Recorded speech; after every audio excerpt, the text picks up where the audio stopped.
그러니까 복지무비분이 분수로는 32분으로는 24번째가 되겠습니다. 그러니까 금강경 전체를 32분으로 나누었는데 24번째가 되었습니다. 아직 이 졸적 금강경 강화를 구하지 못하고 다른 책으로 보시는 분을 위해서 제24분을 펴시면 되겠습니다. 누누이 말씀했습니다마는 지금 우리가 얘기하고 있는 그 위치는 수보리 존자가 이 6번째 물어서 소위 깨달음의 세계를 지금 얘기하고 있는 겁니다.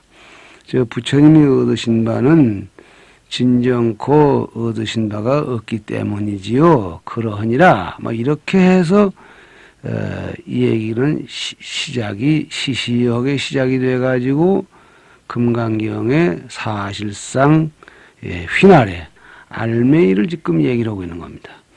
다시 말하면 얻은 바가 없으시기 때문이지요. 즉 얻은 바가 없으시기 때문에 부처님 되십죠. 뭐 이런 얘기죠. 그럼 부처님이 되신 그 부처님의 내용이란 주로 어떤 건지 알고 싶습니다. 뭐 이렇게 얘기가 되어서 그래서 무법카 덕분에서는 이제 부처님은 실로 얻은 바가 없으심으로써 얻음을 삼으신다. 또 그다음 23번째 정심행선분에서는 그렇게 얻은 바가 없이 되신 부처님이 되신 부처님의 마음은 맑으시고 부처님이 하시는 행은 선엇이다. 정심행선분 그랬습니다. 그래서 결국은 부처님의 얻으신 바 법과 그리고 부처님이 마음씨 평등하고 또 평등한 행을 하시고 이래서 이 법을 시행하기 위해서 아상인상 중생상을 버리셨다 그래서 구체적으로 부처님의 수행 이렇게 해서 불세계의 부처님의 세계의 3대 요소라고 할 수 있는 부처님이 얻으신 법, 부처님이 얻으신 이 마음씨 행, 그리고 마음씨 그리고 행, 사상을 여는 행 이렇게 세 가지를 얘기를 했습니다. 거기 이어서 오늘이 이제 복지무비분이 되겠습니다. 복과 지혜가 견줄 수 없다. 그런 얘기죠. 복과 지혜가 견줄 수 없다. 물론 복과 지혜가 견줄 수 없이 많다. 그런 얘기입니다. 우리가 지금 이 우리나라에 유통되고 있는 금강경이 보통 이렇게 32분으로 된 것만 돌아다니기 때문에 여러분이 자주 보실 수 있는 이 32분 금강경을 주로 얘기를 하고 있는 겁니다. 그래서 이 복지무비분의 개념이 뭐겠느냐. 복과 지혜가 견줄 수 없이 많다 그런 얘기죠. 그 왜 뚱딴지 같이 이 얘기가 또 나오느냐 그 말이에요. 주로 어떻게 복과 지혜가 견줄 수 없느냐. 여기서 볼 것 같으면은 삼천대천세계의 수미산 그런 그 칠보뭉태기를 가지고 보시를 한다면은 그보다도 어떤 사람이 사국에 하나 이런 거에 100천만분의 1도 미치지 못한다 그랬습니다. 금강경 전체에서 이제 이 보시를 아무리 해도 금강경 하나 이런 것만 못하는 얘기를 꼭 10번째인가 하고 있습니다. 하는데 지금 그 10번째 가운데 이 복지무비분에서 하는 얘기가 8번째가 되는 겁니다. 심지어는 이 한 몸뚱이를 참 아침 저녁으로 이렇게 3차례 보시는 것보다도 사학국에 이런 것만 못하는 저 지경공덕분의 성간 그렇게까지 얘기를 했습니다. 근데 여기서는 이렇게 이제 이 비유, 보시, 복지는 일이 조금 형태가 달라지면서 사학국에 이르는 것만 못하다.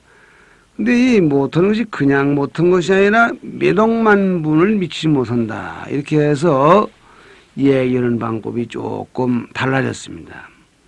그래서 이 복지무비, 복과 지혜가 견줄 수 없이 많다. 이제 이렇게 보기도 하고, 또 한 가지는 복과 지혜는 아예 비교할 수 없다. 그래서 복은 아무리 많이 지어도 지혜를 닦는 데는 미칠 수 없다. 뭐 이렇게도 얘기를 합니다. 그래서 이 소명태자가 생각한 것으로는 어떤 뜻으로 했겠는가 아마 생각해 보게 됩니다. 그러기 위해서 그 주변에서 이 얘기한 걸 보면은 이 복지무비분을 이 무착신이면 형님 되시는 무착은 이 부분을 부처님의 그 마음씨를 얘기하는 한 부분이라고, 무등부설분부터 응화비진분까지 11분은 부처님의 마음세계를 설명한 거라고 그랬습니다. 즉 마음세계에 푸근한 복, 푸근한 지혜가 이렇게 많으시다. 조금 전에 말씀했지만은 이 무법가득분에서 수보리가 부처님은 얻은 바 없음으로써 안욕보리를 이루셨지요 할 때 그 얻은 바 없이 이룬 안욕보리, 즉 부처님의 세계에는 이러한 복과 지혜도 끝없이 많다. 뭐 이렇게 보는 겁니다. 이제 이렇게 되고 보면은 이제 복과 지혜가 비교할 수 없을 만치 많다. 이렇게 봐야 되고요. 또 그런가 하면은 그 무착스님의 동생 되시는 분은 여기 239페이지에도 얘기를 했습니다마는 말씀하신 바가 무기이건을 어떻게 성불의 원인이 되겠는가 이렇게 해서 그 경전 말씀을 자꾸 읽으라고 하는데, 말씀하신 바 그 사학국의 그 자체가 말씀이고, 말씀이라는 건 무기요. 무기인데 그 무기로서 어떻게 성불의 원인이 되겠는가, 뭐 이렇게 물었다고, 이런 그 이 질문을 일으켰다고 이렇게 얘기를 하는 겁니다. 엄밀히 말하면 이제 이 말씀이라는 것은 그 이 귀로 접촉할 수 있고 마음으로 더듬을 수가 있기 때문에 유의법이죠. 유의법인데 그 말 자체가 선과 악은 가지고 있지 않죠. 가령 도둑놈이라고 하는 말이 있다고 할 때 도자나 독자나 놈자나 그 글자들이 모여가지고 도둑놈이라는 말을 표시하지, 그 도자 하나가 자체가 본래 나쁜 의미를 가지는 아니죠. 선도 악도 아닌 게 무기인데 말이라는 게 본래 그렇게 된 것 아니냐 그랬습니다. 그래서 내가 이 강화 여기도 그런 말을 했습니다. 그 정심행선분에서 이 법이 평등하다 그런 얘기를 했거든요. 그래서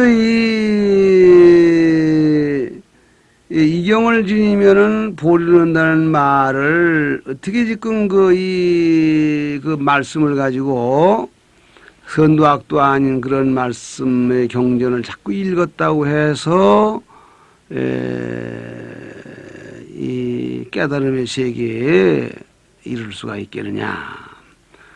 이래서 여기에 대한 답으로서 많은 보시를 한 공덕보다도 경을 이루는 쪽이 낫다. 이렇게 얘기를 하셨다고 본 겁니다. 말하면 이제 경을 읽으면은 보시한 공덕보다 깨달음이라는 그 지혜가 생기기 때문에 그러기 때문에 그 보시한 공덕에 비길 수 없을만치 경이라는 공덕이 많다. 이렇게 얘기를 해서 이제 깨달음의 세계 위에서 절대로 필요한 요건을 경 이루는 일로 이렇게 지금 세친보살을 몰고 가고 있습니다. 이렇게 본다면은 복과 지혜는 견줄 수가 없다. 비교가 되지 않을 만치 복은 하지 않고 지혜는 거룩하다. 이렇게 이제 새겨야 되는 것입니다. 그렇게 볼 수 있는 것이 역시 무착보살이 도솔천에 올라가셔서 미륵보살한테 들어가져 온 이 개성 가운데에 요 부분을 그렇게 얘기를 했다고 그랬습니다. 수언무기법. 비록수 말씀은 없을무 기록할기 법법. 비록 말이 무기법이기는 하지만 이 설시 피인 그랬어요. 그러나 말씀은 그의 원인이다. 즉 깨달음을 얻는 원인이 된다. 글자 하나하나 음절이 선도 악도 아니고 그렇다고 선이라고 말할 수 없고 악이라고 말할 수도 없는 무기법이지만은 그것들이 모여서 짝을 지어가지고 어떤 말을 표시할 때에는 악을 버려라, 선을 행하라 이렇게 조직이 되어 있기 때문에 그의 원인은 된다. 즉 성불의 원인은 된다 그거예요. 시고 일체보. 그러므로 일체보배가 시고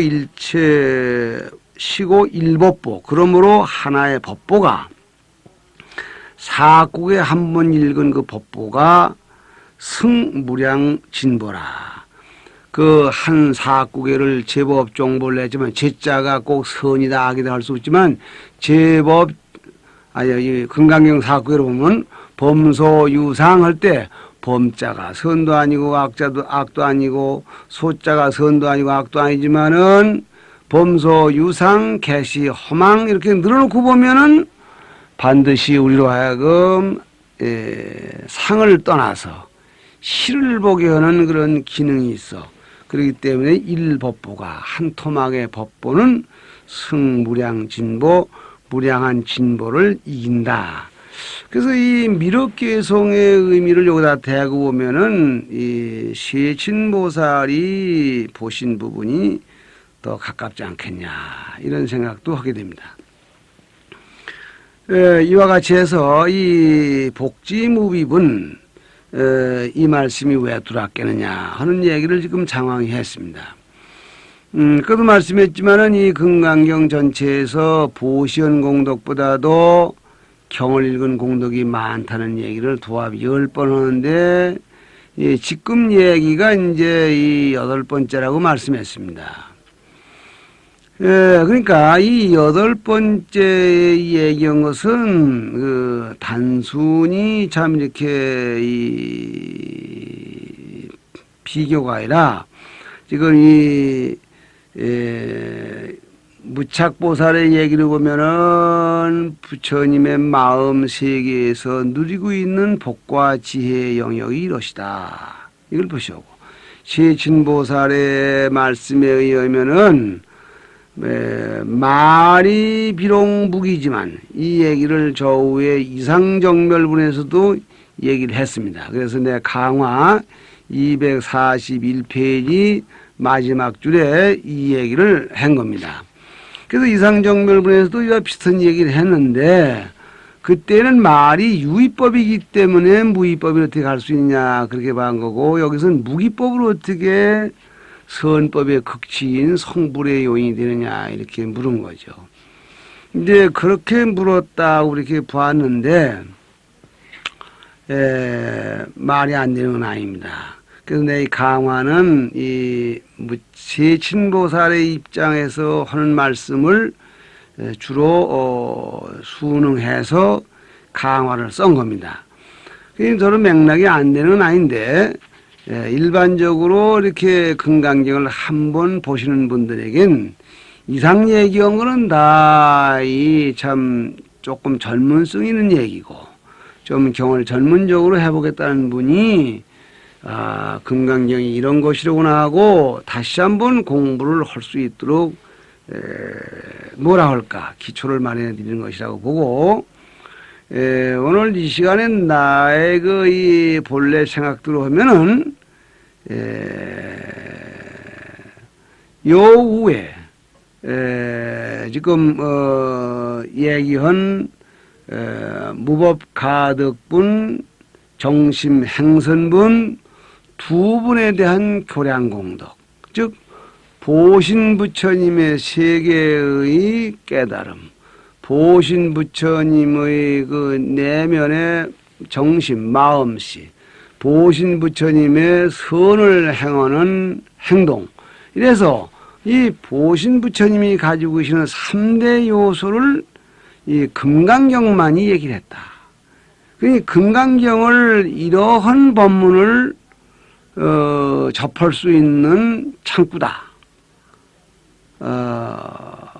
그런가 하면은 관건이다.